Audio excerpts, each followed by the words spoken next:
Oke teman-teman, kembali lagi bersama saya pemilik akun YouTube Batak Sarjana. Video kali ini kita belajar secara singkat tentang bagaimana cara membuat teks berjalan atau sering disebut dengan running text. Ya, running text itu biasanya sering kita temui di dalam kehidupan sehari-hari, misalnya di pertokoan, di sekolah-sekolah, atau di kampus-kampus. Contoh running text ini kira-kira teman-teman, ini saya temukan di sebuah sekolah waktu itu. Nah, bagaimana cara membuat running text? Artinya ketika kita membeli sebuah running text dari toko, itu pasti jauh lebih mahal ketimbang jika kita membuatnya dengan sendiri. Kalau kita membuatnya dengan sendiri, maka kita hanya perlu membeli komponen-komponen yang kita butuhkan, lalu kita isikan bahasa pemrogramannya, maka nanti kita sudah membuat running text sendiri, dan itu jauh lebih murah dibanding ketika membelinya secara langsung dari toko yang menjual. Ya, di sini simulasi saya gunakan dengan software Proteus, ya, Proteus Professional 8, dan artinya ketika di dalam software ini disimulasi berjalan sukses, ketika kita membuatnya atau merangkainya, maka kita bisa pastikan 100% alat yang kita buat itu pasti berjalan. Nah, jauh lebih irit ketika kita mencobanya terlebih dahulu di simulasi atau di software Proteus ini. Kita tidak akan kehilangan satu komponen apapun karena tidak akan terjadi hubung singkat atau terlalu panas atau korslet dan lain sebagainya. Setelah sudah berhasil, maka kita tinggal merangkai di papan PCB. Ya, seperti itu kira-kira teman-teman. Nah, adapun komponen yang kita gunakan itu adalah satu buah Atmega 32, satu buah IC ULN 2803, ada 8 buah resistor 1 kilo, lalu ada 8 buah IC 74HC595, ada 8 buah dot metric yang kita gunakan di sini teman-teman. Nah, Atmega 32 ini nanti sebagai tempat penyimpanan dari bahasa pemrograman yang kita buat. Nah, sebenarnya Atmega itu ada banyak, ada Atmega 8, ada Atmega 16 dan lain sebagainya. Cuman saya memilih Atmega 32 ini karena sudah kebiasaan dan memori penyimpanannya lebih besar dibanding Atmega 8, dan jumlah pin-pinnya juga atau port-port atau kaki-kakinya lebih banyak dari Atmega 8. Nah, Atmega ini memudahkan kita untuk mengontrol banyak peralatan elektronika. Dengan satu alat Atmega 32 kita bisa mengontrol sebanyak 4x8. Ini ada 4 bagiannya, 1, 2 atau AB, CD, masing-masing 8. Jadi 4x8 32. Kita bisa mengontrol komponen elektronika sebanyak 32 dengan satu Atmega 32. Oke, nah di sini port A kita hubungkan ke IC ULN 2803. Di sini IC 2803 ini berfungsi untuk mengontrol atau jalannya nanti program yang kita input di Atmega 32 ini di bagian kolom dari dot metric. Di sini dot metric yang kita gunakan itu adalah 8x8. Karena memang selain untuk relay, IC ULN 2803 ini digunakan juga untuk mengontrol LED. Nah, kalau kita lihat datasheet ULN 2803 ini tersusun dari 7 barisan transistor Darlington namanya. Jadi isinya ini sebenarnya ada 7 buah transistor yang berpasangan dibuat menjadi satu kumpulan yang disebut dengan IC ULN 2803. Artinya ini jauh lebih menghemat waktu dan tempat dibanding kita membuat 7 buah transistor. Ya, begitu kira-kira teman-teman. Lalu di bagian port D nanti itu dihubungkan ke IC 74HC595. Nah, IC 74HC595 ini adalah sebagai register. Kalau kita lihat di datasheet IC 74HC595, MR itu adalah, ini keterangannya master reset. Ini biasanya dihubungkan ke bagian PCC atau 5 volt. Lalu sedangkan SHCP ini adalah sebagai clock atau sinyal yang nanti itu masuk dari IC Atmega 32, MCU atau MPU.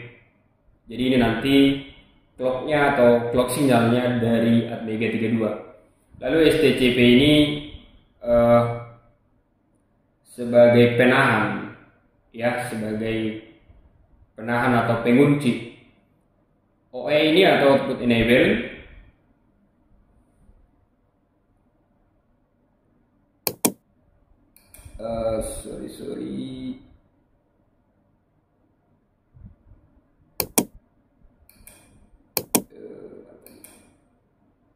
ya, ini biasanya digunakan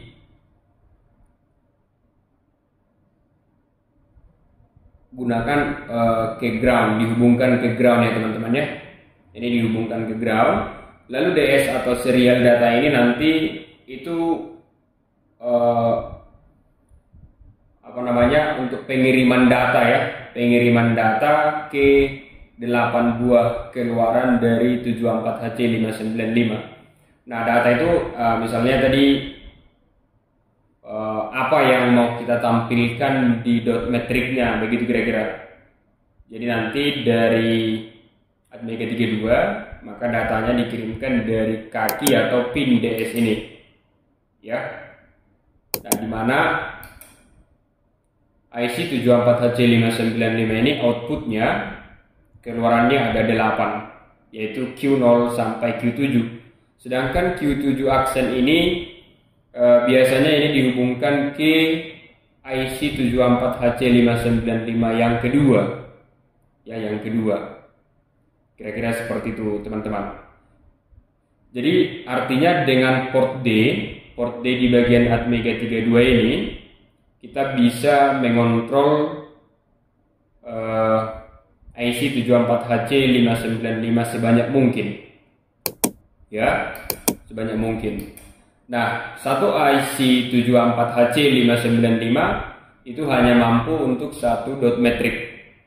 Ya, jadi kalau kita menggunakan ada 8 buah IC 74HC595, maka dot metric yang kita gunakan juga 8. Kalau misalnya kita mau menambahkan menjadi 9 dot metric, maka kita harus menambahkan IC 74HC595 sebanyak yang kita mau. Ya, seperti itu kira-kira teman-teman. Nah, sebenarnya ini dot metric ini yang saya susun memanjang seperti ini ada 8 buah. Sebenarnya itu dari awalnya dari satu buah seperti ini teman-teman, ya, satu buah seperti ini. Cuman biar teksnya kebaca, maka saya susun memanjang. Jadi artinya satu dot metric saya buat kolomnya ada 8, lalu barisnya ada 8, lalu saya tindih-tindihkan seperti ini, atau saya tumpang tindihkan, begitu teman-teman ya. Nah, di sini ada 8 buah resistor. Gunanya resistor ini adalah sebagai pull up atau pull down. Nah, dan biasanya kalau kita mengontrol LED ataupun dot metric ataupun second segment, maka resistor ini digunakan. Artinya tanpa resistor ini nanti maka dot metric atau second segment itu tidak akan berfungsi. Salah satu saja kita hilangkan, maka nanti program yang kita jalankan ini akan error. Ya, salah satu saja dihilangkan, programnya tidak akan jalan, apalagi semuanya kita hilangkan. Nanti bisa kita lihat bagaimana kalau kita jalankan dengan resistor dan tanpa resistor. Kita lihat nanti perbedaannya. Oke, begitu teman-teman. Nah, untuk penjelasan lebih detailnya, mungkin teman-teman bisa mencari datasheet dari ULN 2803, fungsinya untuk apa saja. Bisa juga kita cari datasheet 74HC595. Ya, artinya tadi dengan menggunakan 5 pin dari Atmega 32, kita bisa mendapatkan 9 buah output. Begitu kira-kira teman-teman. Jadi kita hanya menggunakan port D saja, kita bisa mendapatkan IC register 74HC595 sebanyak yang kita inginkan. Karena port output Q7 aksen ini nanti dihubungkan ke IC yang kedua, ini juga seperti itu, dihubungkan ke yang ketiga, ya, lalu dihubungkan ke yang keempat dan seterusnya.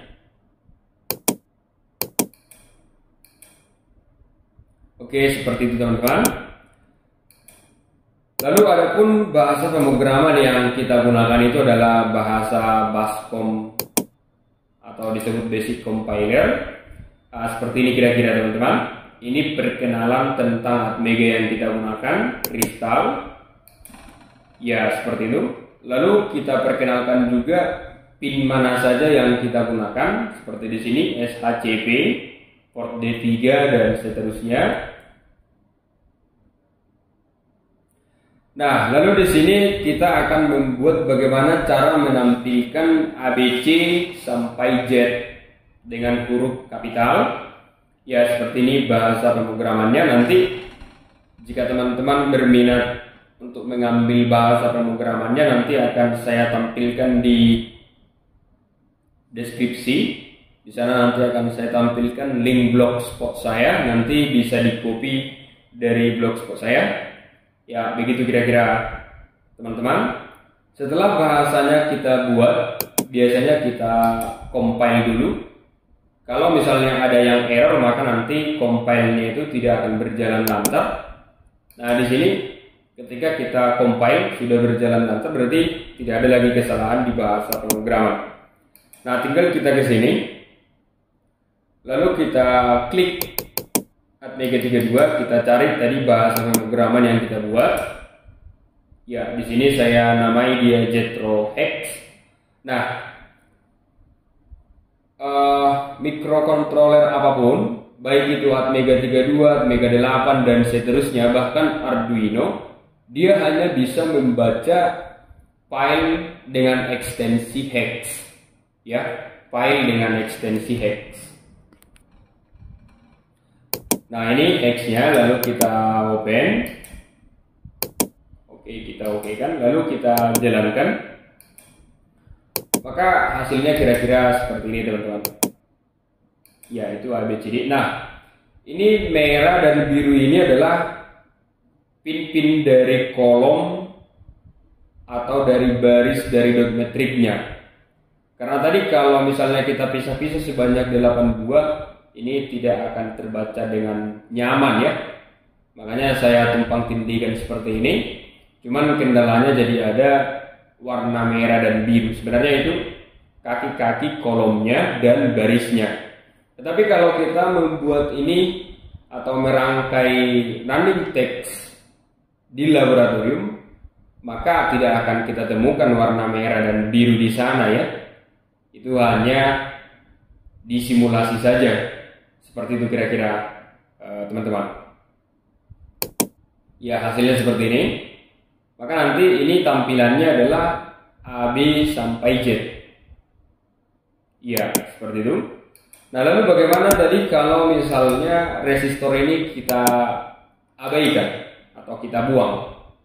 Maka simulasi ini tidak akan berjalan dengan mulus ya teman-teman. Coba kita jalankan. Ya, maka hasilnya seperti itu. Ya, jadi resistor di sana sangat berguna teman-teman. Karena tadi dia fungsinya itu sebagai pull up ataupun pull down.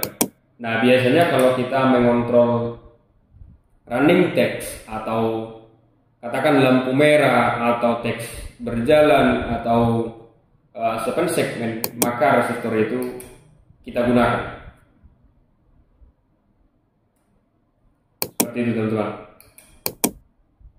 Lalu kalau kita jalankan, maka kembali dia normal seperti itu teman-teman. Oke, mungkin sekianlah video ini. Semoga video ini bisa membantu teman-teman yang sedang mencari bagaimana cara membuat running text. Siapa tahu mau berbisnis running text ataupun lagi membuat skripsi, ya mungkin semoga video kali ini bisa membantu teman-teman semua. Kalau teman-teman tertarik dengan video-video saya, mungkin bolehlah video saya di like atau di komen, ataupun channel YouTube saya di subscribe atau di share ke teman-teman yang sedang mencari-cari konten-konten tentang fisika instrumentasi. Terima kasih.